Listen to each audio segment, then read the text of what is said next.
North UP na tinaguriang summer capital ng Maguindanao dahil sa lamig doon, dinarayo. At beach sa Butuan City, Agusan del Norte, abot kayang pasyalan ng mga pamilya at magbabarkada.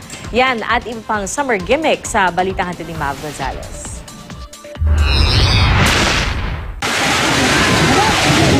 One to sawang saya ang dinarayo ng mga residente sa Masao Beach sa Butuan.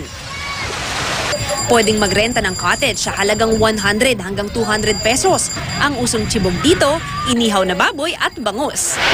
Ito naman ang tinaguri ang summer capital ng Maguindanao, ang North UP, kung saan malamig ang temperatura dahil sa mataas na elevation.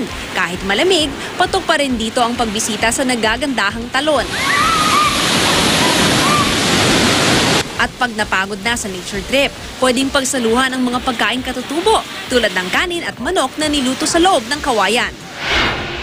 Ang resort na ito sa Tanhay, Negros Oriental, napapalibutan ng mga puno ng mangga. At ang mga bisita rito, pwedeng mamitas ng bunga.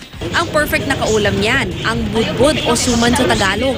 Ang mga bumibisita sa Tanhay, di pwedeng umuwi ng walang bitbit nito.